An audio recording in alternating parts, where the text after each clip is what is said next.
Hi అండి, welcome back to our channel. ఈరోజు ఈ వీడియోలో నేను మా దేవుడి మందిరాన్ని ఏ విధంగా క్లీన్ చేసుకున్నాను అనేది షేర్ చేస్తున్నాను. మనం మంత్లీకి ఒకసారైనా దేవుడి మందిరాన్ని క్లీన్ చేస్తూ ఉంటాం కదా. మాది మార్పులు మందిరం అన్నమాట. ఇది తీసుకునేటప్పుడు చాలా బాగుంది. మెయింటెనెన్స్ మాత్రం చాలా కష్టం అండి. ఎప్పటికప్పుడు క్లీన్ చేసుకుంటే మాత్రం చాలా బాగుంటుంది, లేకపోతే మాత్రం చాలా కష్టం అనమాట. నేను మా దేవుడి మందిరాన్ని ఏ విధంగా క్లీన్ చేసుకున్నాను ఈ వీడియోలో షేర్ చేస్తున్నాను. ముందుగా వాటర్ తీసుకోవాలి. వాటర్ని తీసుకుని దీనికి దేవుడికి సపరేట్గా ఒక క్లాత్ అనేది పెట్టుకుంటానండి, కొంచెం గరుగ్గా ఉండేది. అదేవిధంగా ఒక పీచు కూడా పెట్టుకుంటాను, కొత్తదే అనమాట, ఎప్పటికప్పుడు మార్చేస్తూ ఉంటాను.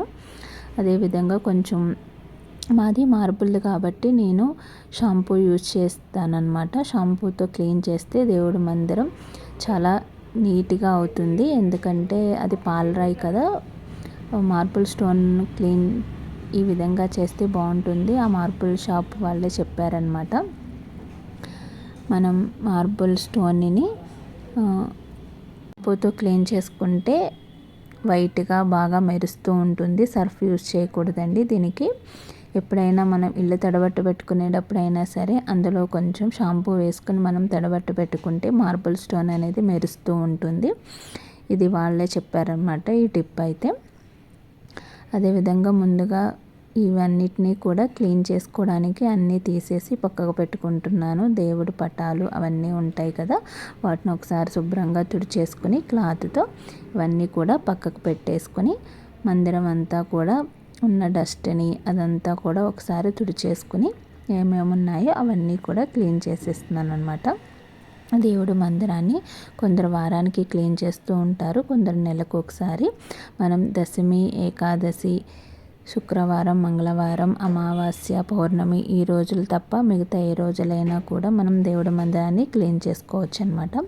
ఆడవాళ్ళకైతే మంత్లీ ఎలాగో మనకి డేట్స్ వస్తాయి కాబట్టి డేట్స్ అయిన తర్వాత ఒకసారి క్లీన్ చేసుకుంటే సరిపోతుంది.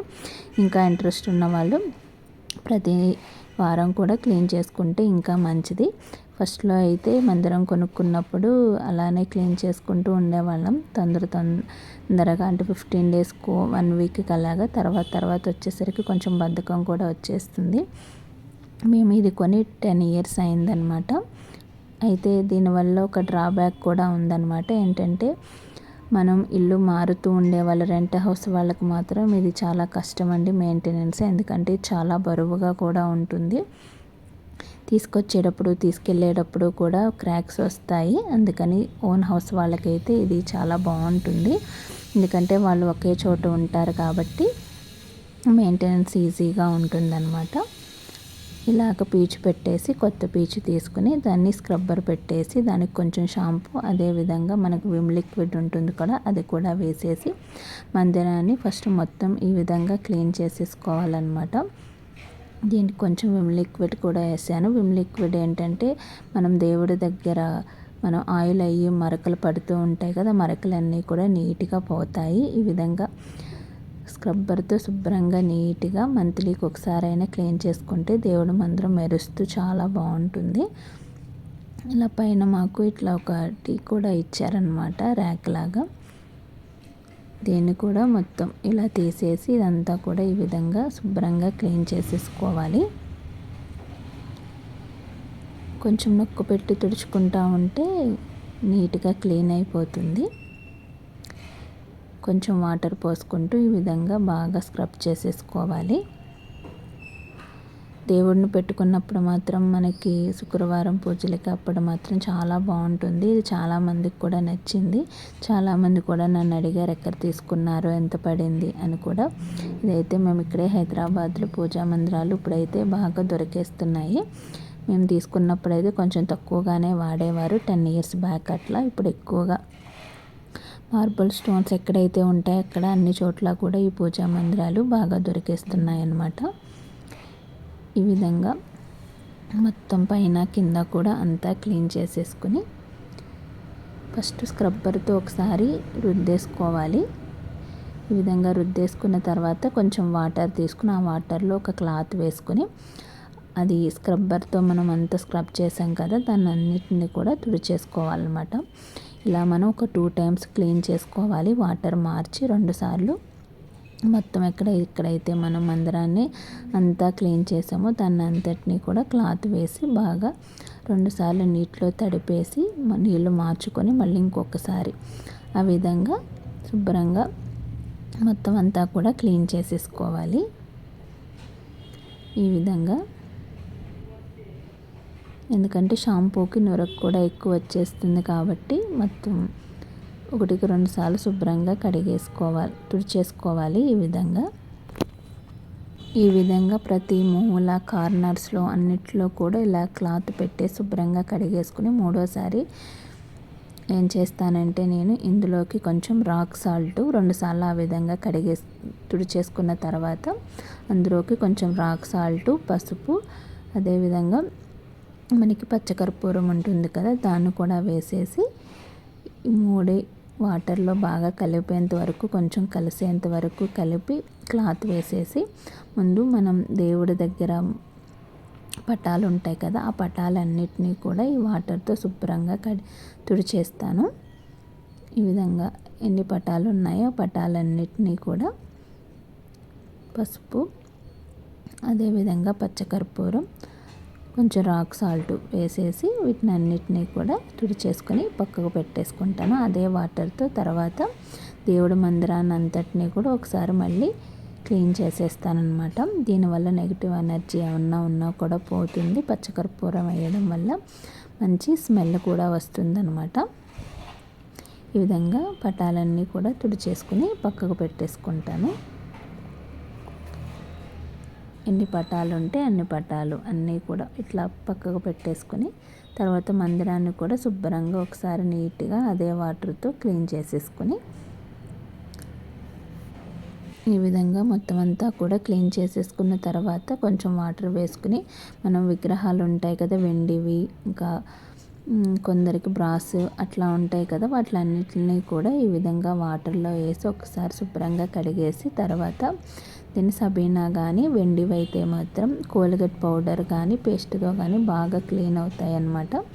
ఈ విధంగా ఒక కొత్త బ్రష్ ఏదన్నా తీసుకుని కొత్తది తీసుకోవాలండి, దేవుడు కాబట్టి కొత్త బ్రష్ తీసుకుని ఈ విధంగా క్లీన్ చేసుకోవడం వల్ల మూలల్లో ఉన్న మురికి కూడా బాగా పోయి నీట్గా క్లీన్గా అయిపోతాయి అన్నమాట.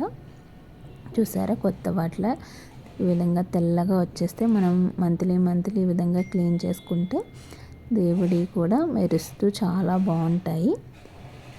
ఇట్లా ఎన్ని ఉన్నాయి అన్నీ కూడా ఈ విధంగా కడిగేసుకుని వెంటనే తుడిచేసుకుని పక్కకు పెట్టేసుకోవాలి. అదేవిధంగా దేవుడికి బొట్లు పెట్టుకోవడం కోసం నా దగ్గర గంధపు చెక్క ఉంది కాబట్టి ఈ విధంగా గంధాన్ని అంతటినీ కూడా తీసేసుకుని అరగదీసుకుని దాంట్లో కొంచెం గంగాజలం వేసేసి ఆ వాటర్తోని చెక్కని అరగదీస్తానన్నమాట. ఇట్లా దేవుడు ఇవి అయితే మేము పాకం వెళ్ళినప్పుడు జిల్లేడు వేరుతో చేసిన ఇవి అమ్ముతూ ఉంటే వినాయకుడిని తీసుకొచ్చామన్నమాట. ఇవి ఉంటే చాలా మంచిదన్నారని తెచ్చుకున్నాము. ఈ విధంగా అరగదీసేసిన గంధం కుంకుమ బట్లు పెట్టేసుకుని దేవుడి మందిరాల్లో ఫోటోలన్నీ కూడా అన్నిటికీ కూడా ఈ విధంగా గంధం అన్నీ కూడా మేమైతే ఇట్లా మా దగ్గర ఏమేమి ఉన్నాయో అన్నిటికీ గంధం కుంకుమ బట్లు పెట్టేశాను అనమాట.